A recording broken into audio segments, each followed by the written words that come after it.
History's most dangerous katana, Isami's unbreakable Kotetsu sword, was a lie. June 6, 1864, Kyoto, Japan. The night after the infamous Ikedaya Incident, Shinsengumi commander Kondo Isami, one of the most dangerous swordsmen of the Bakumatsu era, somehow managed to survive the impossible and foil an attempted coup, the rebel plot. Burn Kyoto, kidnap the emperor in the chaos, and overthrow the shogunate. To block their escape, Isami and 3 of his best lieutenants were forced to storm the Ikedaya Inn, heavily outnumbered.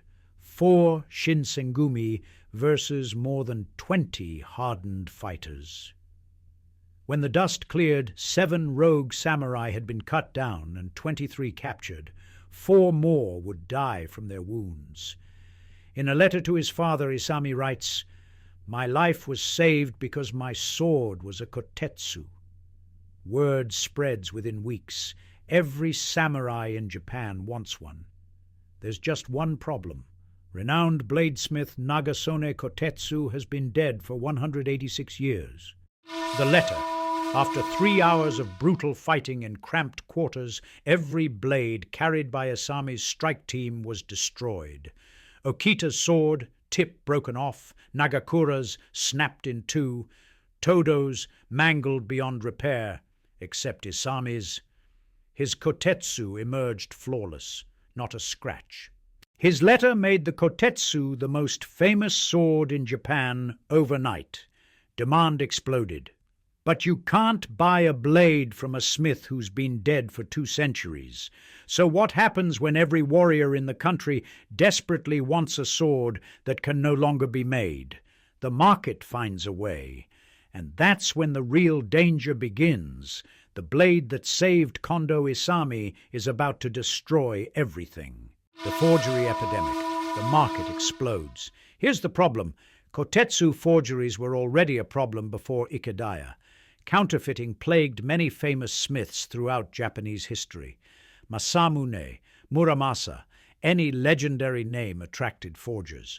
Rogue blacksmiths would obtain quality blades, then add a fake signature to bump up the price. It had been happening for years in the shadows. But after Ikedaya, everything changes. Word of Kondo Isami's letter gets out to the public.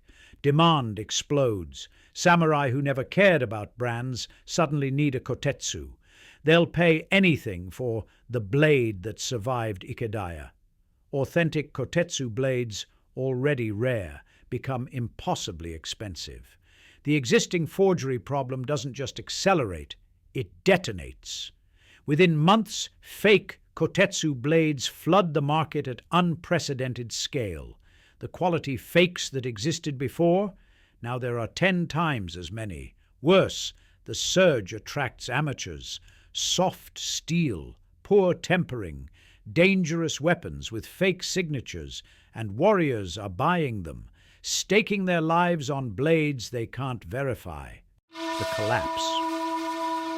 Within years, supposed kotetsu blades are everywhere. Some are masterworks. Skilled forgeries even experts can't identify. Others are downright dangerous. Buyers have no way to tell the difference. The consequences are brutal. A kotetsu breaking mid-combat. An edge rolling on the first cut. Men dying because they trusted the kotetsu name. Real kotetsu owners accused of carrying fakes. Trust collapses across the entire sword market. Not just kotetsu, but all legendary blades. If the most famous sword in Japan, proven in the most famous battle of the decade, could be faked this easily, what else was fake? Dealers become suspect. Collectors hoard authenticated pieces. Warriors stop trusting their own swords. The blade that saved Kondo Isami was now getting men killed who believed in its protection. The reputation that made kotetsu legendary became the weapon that destroyed the market. The detection game. Sword appraisers fight back. The Honami family, Japan's most respected sword authenticators, developed systematic methods to identify fakes. They study signature styles. Real kotetsu had specific brush strokes, character shapes. The way he formed certain kanji, they examine the tang construction, file marks, patina, age indicators, signs of tampering. They analyze blade geometry, kotetsu's distinctive slight curve, blade width ratios, the exact angle of the edge. They inspect steel quality, grain pattern in the metal, the hamon, the temper line, characteristics unique to his forging method. But the forgers adapt. They learn to copy the signature styles, the file marks, even the patina. Some forge authentication documents as well as blades themselves, fake papers certifying fake swords. The authentication process becomes an arms race between experts and counterfeiters, and some fakes are so good they fool collectors for generations.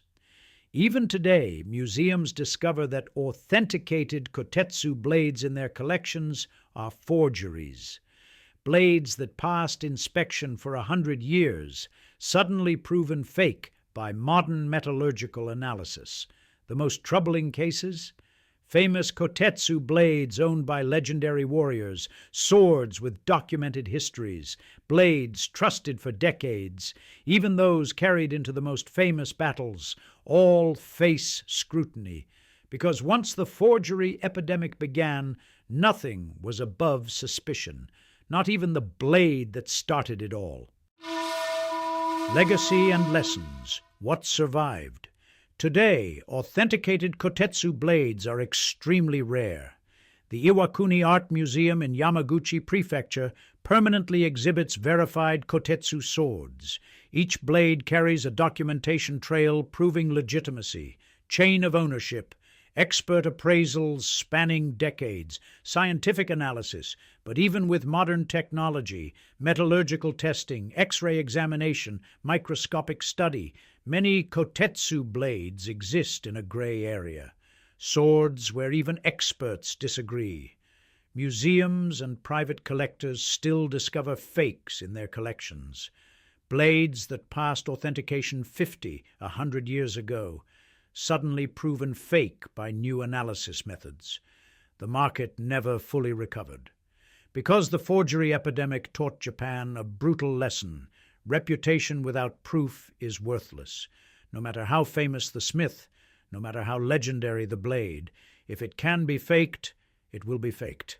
And once that happens, trust becomes impossible to rebuild. The paradox. Kotetsu proved something that repeats throughout history. Perfection creates its own problems. The better something is, the more it will be copied. Quality becomes both reputation and target. Warriors who trusted fakes without verification learned hard lessons. Some paid with their lives. The name Kotetsu became both guarantee of quality and a cause for doubt. And the greatest irony, the blade that created the legend, the sword that survived Ikedaya when all others failed, faced the same scrutiny as every other kotetsu in Japan. Kondo Isami believed his sword was genuine. He wrote it in his letter. He staked his life on it. He trusted it completely. But modern scholars have spent decades studying that claim. The sword itself? Lost. Location unknown. Disappeared after Kondo's death in 1868, so it can never be examined, never be tested, never be proven. But the evidence that remains suggests something remarkable. Kondo's kotetsu was likely forged by Minamoto no Kiyomaro, a highly skilled swordsmith working at the same time. A quality blade, excellent steel, superior craftsmanship, but not a true kotetsu. Someone, maybe a dealer, maybe a previous owner, had added a fake signature to increase the value. And Kondo, who loved swords but wasn't an expert appraiser, believed what he was told. Modern relevance. This pattern repeats throughout history with any legendary craft. Stradivarius violins, Rolex watches, Damascus steel. Reputation invites imitation. And once the fakes outnumber the originals, authenticity becomes more valuable than the object itself. The irony of Kondo's story cuts deeper than just his blade. He rose from a farming family to command the most feared police force in Japan. He earned samurai status through skill, not birthright. He chose a kotetsu because he needed a blade he could trust with his life, and it performed flawlessly. Whether that blade was a genuine kotetsu or a quality kiyomaro with a forged signature doesn't change what happened at Ikedaya. It doesn't change the fact that it saved his life while every other sword failed. The lesson isn't about the signature on the tang. It's about what happens when reputation becomes disconnected from proof. Kotetsu's true legacy isn't just sharpness and resilience. It's the lesson that reputation without verification is dangerous, that trust must be earned, not just in the blade, but in the source, and that even perfection, once it becomes legendary, can be weaponized against itself. The blade that survived Ikedaya taught Japan that even perfection can be impossible to trust. Nagasone Kotetsu proved that true quality can't be faked, only imitated. His blades were legendary because every edge delivered on the promise. But the moment reputation became more valuable than proof, everyone lost. 400 years later, the lesson remains. Authenticity isn't just about tradition.